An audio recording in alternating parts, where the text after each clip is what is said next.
আরেকটা জিনিস এসে যুক্ত করছে, মোহাম্মদ সেলিম বলছে যে পার্টিতে আলোচনা করা হবে, তারপরে সিদ্ধান্ত নেওয়া হবে।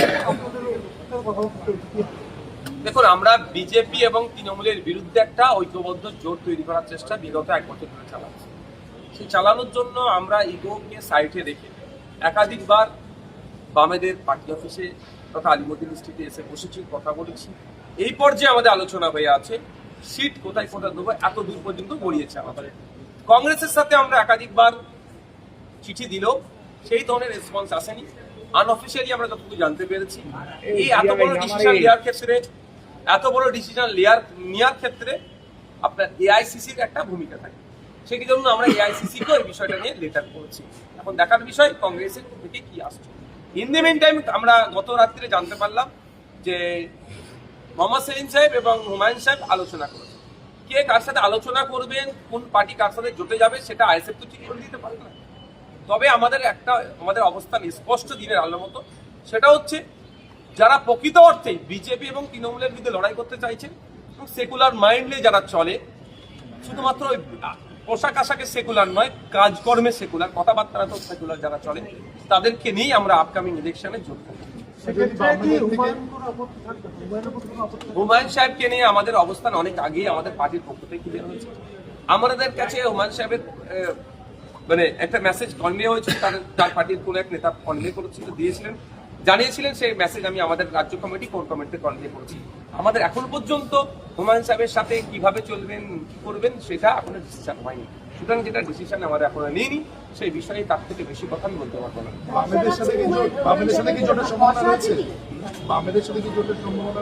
আমাদের সম্ভাবনা আছে বলি তো, সিট কোন জায়গায় দেবো না দেবো এই লিস্টের আদান প্রদান হয়েছে। হুমায়ুন সাহেবের প্রতি ভরসা আছে? ভরসা ভয়ের প্রশ্ন দেখেন আসছে, পার্টি যেটা আলোচনা করে ডিসাইড করবে সেটা। সেক্ষেত্রে যদি দেখা যায় যে লেফটের সাথে হুমায়ুনের জোট হচ্ছে আর আপনাদের সাথে যদি কোনোভাবে যদি না সম্ভব হয়, তাহলে কি আপনারা লেফটের সাথে জোট করবেন? দেখুন কখন কি হচ্ছে, যদি কিন্তু এগুলো থেকে বৃহত্তর স্বার্থের জন্য এগুলোকে সামনে রেখে প্রতিক্রিয়া দেওয়া মানে বাংলার মানুষের হয়তো আগামীতে এখন বাংলাকে বাঁচাতে হবে, বাংলার মানুষকে বাঁচাতে হবে। স্কুলে শিক্ষক নাই, হসপিটালে ডক্টর নাই, গণপরিবহন ব্যবস্থা ধ্বংস হয়ে গিয়েছে। সাংবাদিক, আপনি আমার বিরুদ্ধে যদি একটু কড়া খবর করে ফেলেন সত্যটা, আমার লোক দিয়ে আপনাকে থ্রেট দিয়ে হচ্ছে, মানে আমার নামেই আমি দোষটা চাপিয়ে নিচ্ছি, আমি তাদের কাজ করি না। তো এই সাংবাদিক স্বাধীনতার দুরবস্থা, সমগ্র ব্যাপারটা দেখুন। আজকে যারা বাংলা এগিয়ে যাচ্ছে না, বাংলা পিছিয়ে যাচ্ছে, তো এই দুরবস্থা থেকে বাংলাকে মুক্তি দিতে হবে। সেই জন্য কিছু কথা অন্তত বলি, এখন মুখে ইকোপাসটা এখন লাগিয়ে রাখিস, সময় বলবো যদি প্রয়োজন পড়ে। অভিযোগ করেছিল আপনি তৃণমূলের সঙ্গে জোট করছেন, কে কি করছে অভিযোগ? দেখুন, ফ্রিডম অফ স্পিচ, যে যার নামে অভিযোগ দিল বাস্তবে তো প্রমাণটা দিতে হবে। কথা হয়েছে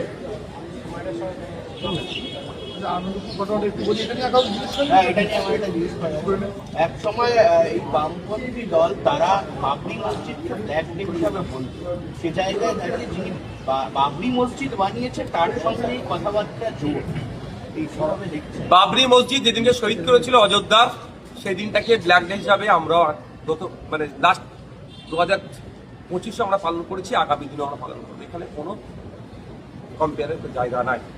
কেউ যদি মসজিদ তৈরি করে, কেউ মন্দির তৈরি করে, সেটি সাম্প্রদায়িক হয়ে যাবে। আমি কিন্তু হুমায়ুন কবির হিসেবে সাফাই গাইছি না, তাকে আমি সার্টিফিকেট দিচ্ছি।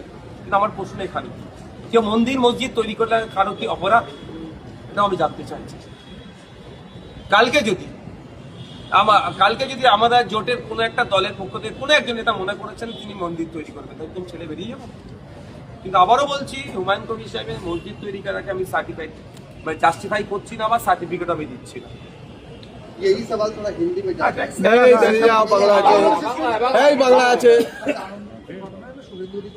প্রশাসন অনুমতি দেয়নি, গতকাল রাত্রি থেকে 163 টাকা জারি করা হয়েছে। উনি আজকে যাবেন বলেছেন মিছিল করে, এমন একটা আজকে যেতে দেওয়া হচ্ছে, ইনফ্যাক্ট পরিদর্শনও যেতে দেওয়া হবে। কালকে মিছিল হবে,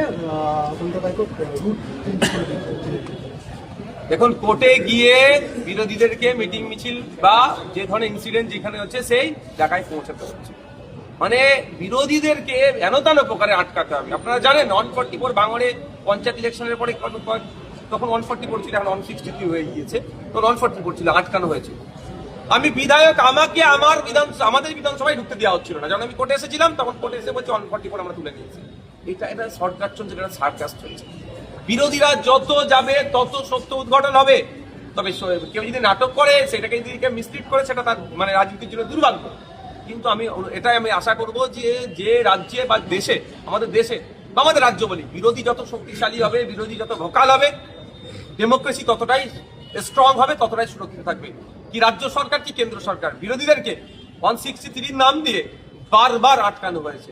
আপনি সন্দেশখালী আমরা যখন যেতে চেয়েছিলাম, 100 কিলোমিটার আগে, 70 কিলোমিটার আগে আমাদেরকে আটকে দেওয়া হচ্ছে, প্রিভেন্টিভ অ্যারেস্ট করে নেওয়া হচ্ছিল। গণতন্ত্র এগুলো হয়, গণতন্ত্র কিভাবে গণতন্ত্রের হাজিয়া উড়িয়ে দিচ্ছে।